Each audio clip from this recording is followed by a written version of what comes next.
Welcome to this week's edition of Morning Line, the USTA's weekly news magazine. I'm Paul Ramlow. And I'm Allison Conte.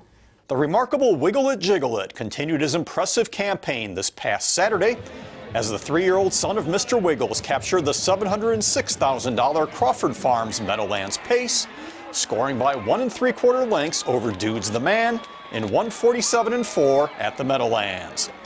Driver Montrell Teague put his horse on top just past the 26 1/4 mile mark, then faced a challenge from Wakizashi Hanover down the backstretch. Wakizashi Hanover kept at Jiggleit's wheel all the way down the stretch, only losing contact with about an eighth to go. Dudes the Man ranged up on the outside to get past Wakizashi Hanover for the second place money in the final strides, while Teague had Jiggleit on cruise control to the wire in 1:47.4. Jiggleit is owned by Montrell's father, George Teague Jr., and is trained by Clyde Francis. Montrell is the youngest driver ever to win the classic race. Going out of there, I talked to Dad before, and he said do whatever you want. I'm happy with whichever you figure out. And, going in 1 to 5, you got to try to get close to the front or something like that. Going into the first turn, Brian kind of stung me a little bit. I thought it was going to be 25/4, but it wasn't. It's 26, so I was still very, very confident. I started backing it down as much as I could, and he kicked away at the wire. Yeah, I kind of looked back just to make sure. Dad said don't get caught sleeping. If he comes at us good, I hope he does. He'll come back in the cane. I can supplement to that, and hope I have some luck that day. The fairy tale story of JL Cruze continued as well on Saturday night as he and John Campbell notched another world record win, taking the Hambletonian Maturity for 4-year-olds, raced over the added distance of 1 1/8 miles in 2:4.2. They were trotting out of there hard the last 2 weeks, and I just thought I was going to have to use them pretty hard the first part of it to get there. And I was able to come down the backstretch when the pace had slowed a little bit, and once he made the front, he did the rest.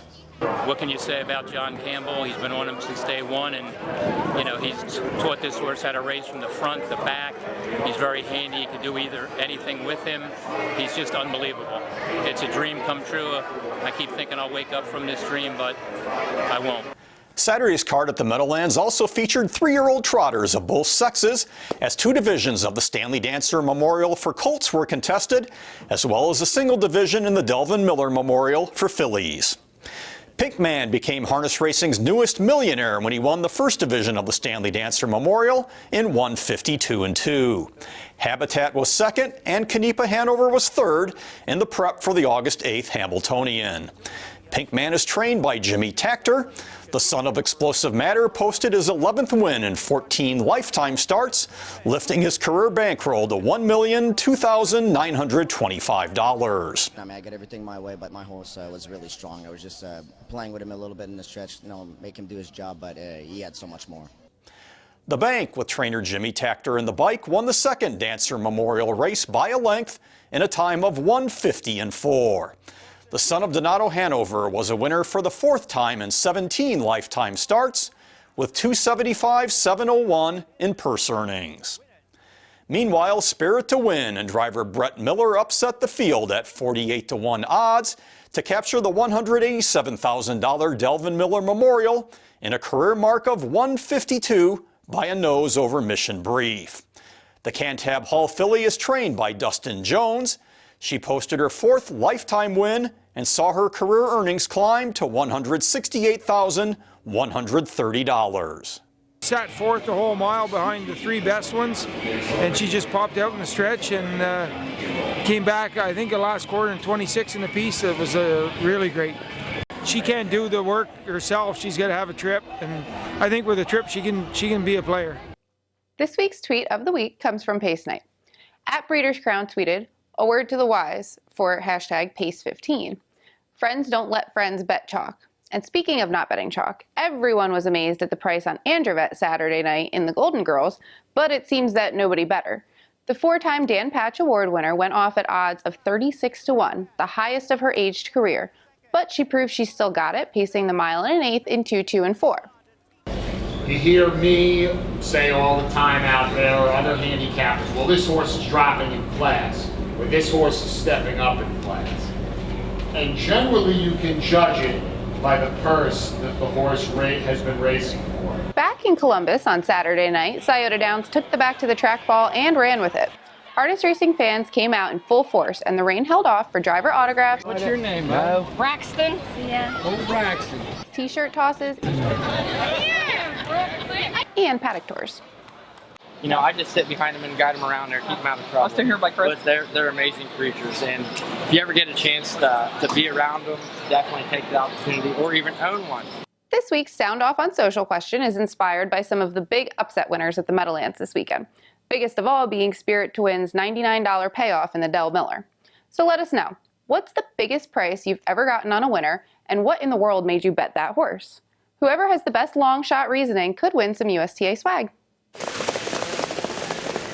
In this week's edition of Paul's Paddock Pics, I'll take a look at the Zweig Memorial for 3-year-old trotters this Sunday at Vernon Downs. Trainer Jimmy Takter will send out 4 of the 9 starters in this Grand Circuit stake, and it's quite possible he will sweep the top 3 positions. For my picks, I'm going to go with Pinkman to win. He is by far the richest horse in this class with more than $435,000 and has won 5 of 6 starts this year. Last year's Dan Patch Award winner went past the $1 million plateau in career earnings with his victory in a Stanley Dancer Memorial Division this past weekend at the Meadowlands. Pinkman did not draw particularly well for the Zweig, landing post 7 for driver Yannick Gingras. I will go with another Takter trainee, Uncle Last, to place. He has post 4, the best of the Takter group, and has won 4 of 5 starts this year. His lone loss came to stablemate Pinkman by a head in the Earl Beale Memorial earlier this month at the Downs at Mohegan Sun Pocono. Brett Miller gets the call in the sulky. For show, I'm going to go with the Ron Burke trainee, Habitat. He has been first or second in 6 of 8 starts this year with more than $250,000 in earnings. Brian Sears will drive Habitat from post 8 on Sunday. So once again in the Zweig Memorial, I'm going to go with Pinkman to win, Uncle Last to place, and Habitat to show. That'll do it for this week's edition of Morning Line. Thanks for joining us, and tune in next week for all your behind-the-scenes harness racing action, including a preview of the Delvin Miller Adios final. We'll see you next week on the Morning Line.